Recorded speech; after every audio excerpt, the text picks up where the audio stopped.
Welcome back guys. जैसा कि हमने कहा था कि हम सिरे से शुरू करेंगे, बेसिक से शुरू करेंगे और आखिर हद तक जाएंगे इंशाल्लाह।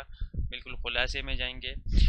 हाँ, सबसे पहले बात यह है कि अगर हम गाड़ी की डायग्नोस करेंगे या हम गाड़ी को डायग्नोस्टिक समझने के लिए हमें ज़रूरी है कि हम इंग्लिश को थोड़ी बहुत उसकी जान पहचान हो। हम उसे ज़रूरी ना हो कि हम इंग्लिश बोल सके, लेकिन यह है कि हम समझ सके कि ये फ्यूज बॉक्स या ये किताब या ये रिपेयर मैनुअल कह क्या रहा है, इसका क्या मतलब है।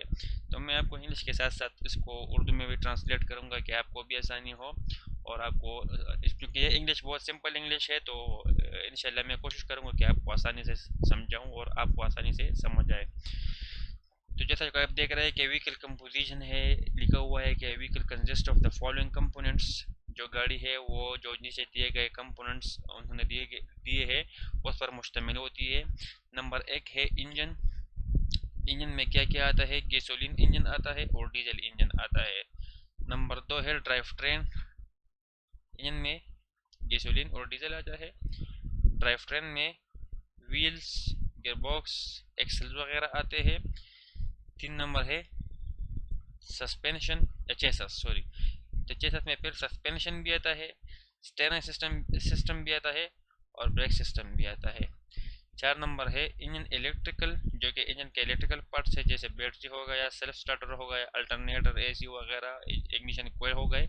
जो इंजन पर इलेक्ट्रिक कंपोनेंट्स लगे हुए हैं वो सारे इंजन इलेक्ट्रिकल में आते हैं।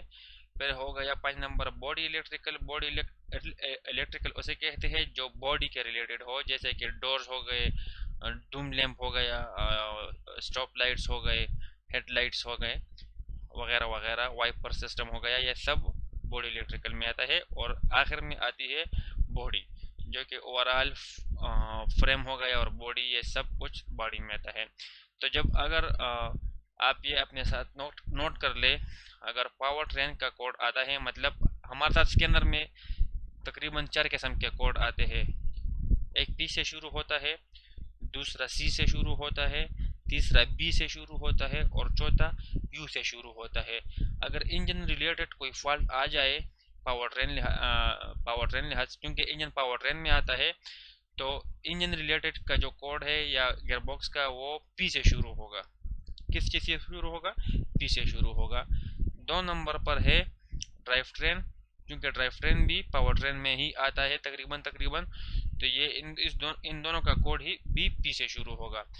सपोज अभी अगर इलेक्ट्रॉनिक सस्पेंशन है या एयर सस्पेंशन है, स्टीयरिंग सिस्टम, ब्रेक सिस्टम में अगर मसला आ जाए तो उसका कोड शुरू होगा सी से। इसका मतलब है कि सी मतलब चेसस, पी मतलब पावर ट्रेन। अगर सी का कोड आ जाए तो उसका मतलब होगा कि ये किस सिस्टम के रिलेटेड है? चेसिस के रिलेटेड है। वो सस्पेंशन का भी हो सकता है, वो स्टीयरिंग सिस्टम का भी हो सकता है और वो ब्रेक सिस्टम का भी हो सकता है। अगर सपोज कोड बी का आ जाए तो इसका मतलब है कि ये बॉडी डीटीसी है। डीटीसी मतलब डायग्नोस्टिक ट्रबल कोड। जो कोड आता है डायग्नोस्टिक ट्रबल कोड, जो कोड आता है, तो उसकी जो पहली वर्ड होती है, चाहे वो पी हो या सी हो या बी हो, तो उससे हमें ये जाहिर हो जाता है, हमें पता चल जाता है कि ये कोड असल में किस सेक्शन में है। तो अगर बी से कोड आ जाए तो इट्स मीन कि ये बॉडी इलेक्ट्रिकल की बात कर रहा है, बॉडी इलेक्ट्रिकल सेक्शन की।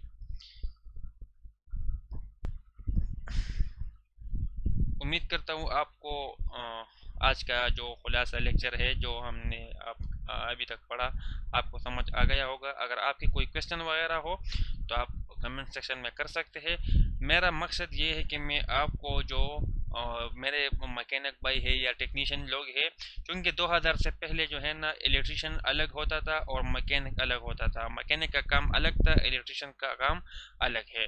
तो 2000 के बाद गाड़ी में चूंकि कंप्यूटर आ गई, ईसीयू आ गया, ईसीयू मतलब इलेक्ट्रॉनिक कंट्रोल यूनिट आ गया, तो इसलिए अभी जो गाड़ी में काम करने वाला डायग्नोस्टिक टेक्नीशियन है, तो उसको इलेक्ट्रिकल की भी समझ आनी चाहिए और इंजन की भी, मैकेनिकल की भी। तो फिर उसके बाद अगर ये दोनों उसको समझ आती है तो उसके बाद वो डायग्नोस कर सकेगा। सपोज उसको इलेक्ट्रिकल समझ आती है और इंजन मैकेनिकल की उसको कोई समझ नहीं है, तो वो बेकार है। सपोज एक बंदा है, उसको सिर्फ मैकेनिकल सेक्शन समझ आती है और इलेक्ट्रिकल सेक्शन में वो मतलब पुअर है, कमज़ोर है, तो वो भी फेल है। आजकल जो मार्केट बेस में जो टेक्नीशियन चलते हैं वो वही टेक्नीशियन चलते हैं जो दोनों की समझ रखते हो।